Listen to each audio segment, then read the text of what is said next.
lot of people have pinned their hopes on justice finally coming through in terms of the Russia collusion hoax through the Durham investigation. The Sussman trial didn't really yield any results. Durham has also brought charges against Danchenko. People are starting to question, where is this investigation going?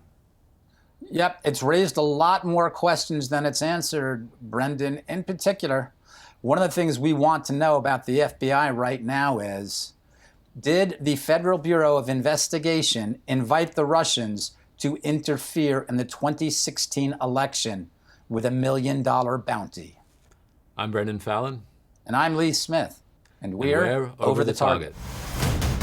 So Igor Danchenko, this is a figure very central to the Trump-Russia collusion hoax because he was the primary source for the Steele dossier, which was used to get the warrant to spy on the Trump campaign.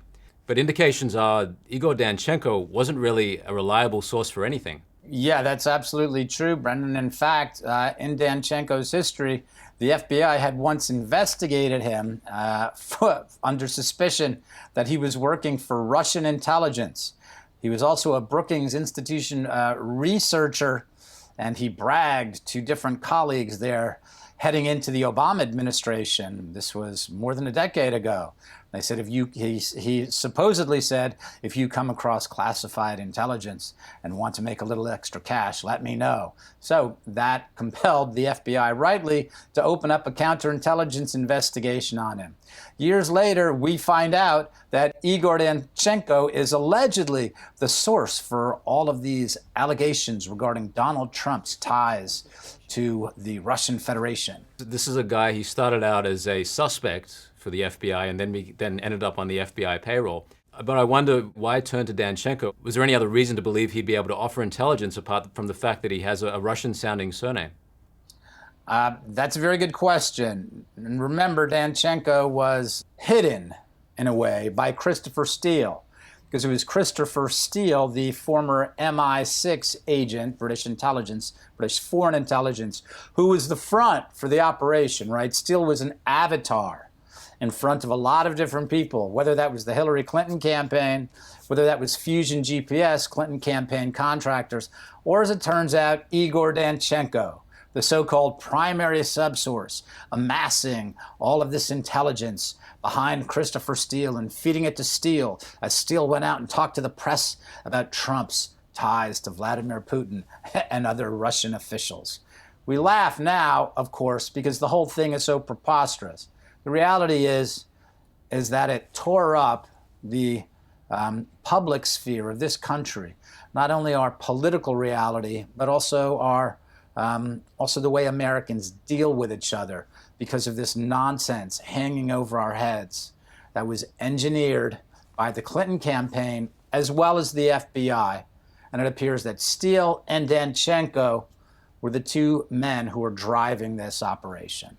While the jury may be out on the final efficacy of the Durham investigations, what is happening is that information is coming out about the FBI. Two crucial pieces of information that have just come out in terms of Danchenko, and one of them is in relation to him being made a confidential human source by the FBI.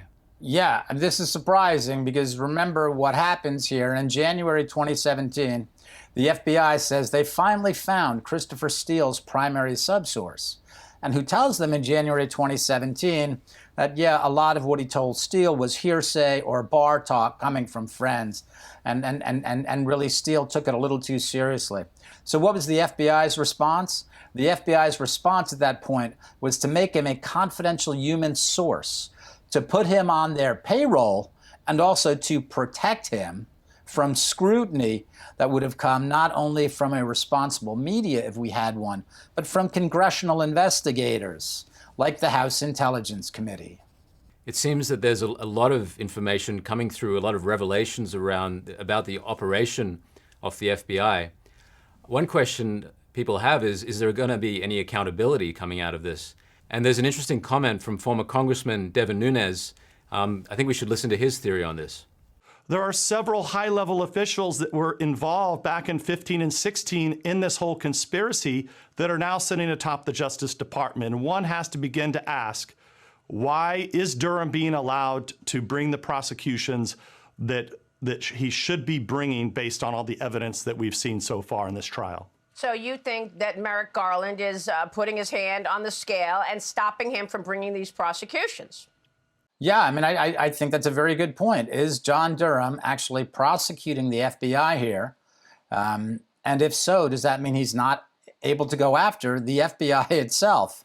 In reality, he's going after the FBI through the Sussman trial, through the Danchenko trial, but is Attorney General Merrick Garland, is the Biden Justice Department keeping Durham from going after the FBI and the different things that we're learning that they did. The concern, as you said, Brendon, is that even with the information we're getting, there will not be accountability. What we just discussed was the first really compelling piece of information that's come out of this trial of Danchenko, that Danchenko was actually on the FBI payroll.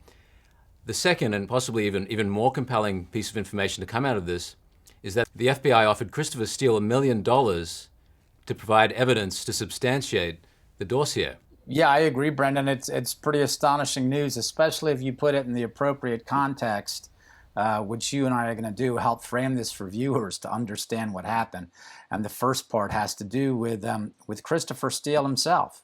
Yes, Christopher Steele, the quintessential international man of mystery, or so corporate media would have had us believe. They really presented him as a James Bond-esque kind of character. In reality, I think we've seen him actually come out as more of a Johnny English, which was Rowan Atkinson's version of James Bond. Sir! Yes, all right, Buff, we're going on a mission, not a honeymoon. Yes, of course, sir. Even so, with everything that's come out about Christopher Steele, it appears he's still a go-to for corporate media, as we saw with this documentary that came out not so long ago from ABC. Well, you are British. You're not American. But Britain is America's closest ally.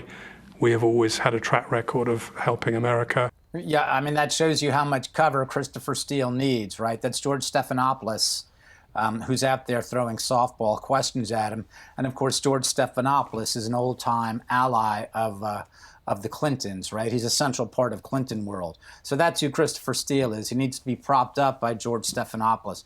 Look, the fact is, if you look at Steele's career, without the rose-tinted lenses or without the nonsense or without the reporting we've seen from places like the New Yorker magazine, the New York Times, the Atlantic, all these people who are praising Steele, as you said, Brendon, like James Bond, we realize this guy has left disaster after disaster in his wake, not least of which was a Russian defector, Alexander Litvinenko, was killed on Steele's watch. When Steele is in charge of the Russia desk in London, here's a defector who's killed. Now, there were claims that Vladimir Putin did it. There were some people who said it was not Putin who did it. The reality is, he was the guy, Steele was the guy who's supposed to be watching out for Litvinenko, and he died on his watch. Some of the other things that happened, Steele is typically credited as getting to the bottom of the FIFA World Cup scandal. None of that had to do with Russia, right? I've read Steele's reports on what happened with the World Cup. It's the first draft of what he did with Russiagate. He's fabricated some crazy conspiracy between Russia and Qatar having to do with energy interests. So again, all of the credit that's given to Steele is nonsense, meant to prop this guy up.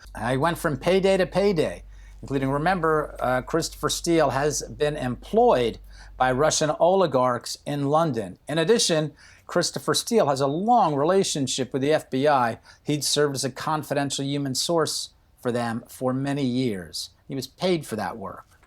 He received $150K from the Hillary Clinton campaign to initially investigate the Trump campaign. Then after the election, he received more money from a George Soros-backed organization. So the question comes to mind, why wouldn't he accept $1 million to try and substantiate the dossier?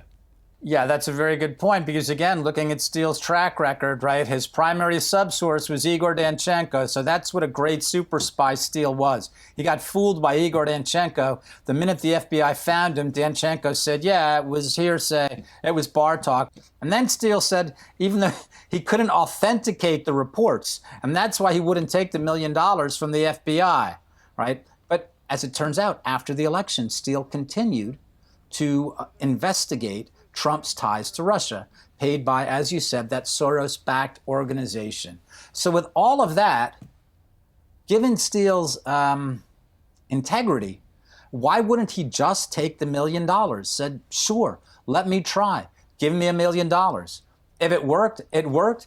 If he didn't come up with something that would satisfy the FBI, then he could give it all back or give part of it back or whatever agreement they came to. Remember, Steele had also been working for the FBI as a confidential human source for many years at that point. So he had a very close relationship with them. Why not just say, let me look into it? I want that $1 million. Why didn't he? If you're enjoying discovering the facts on Over the Target on YouTube, you can find this full episode on Epoch TV.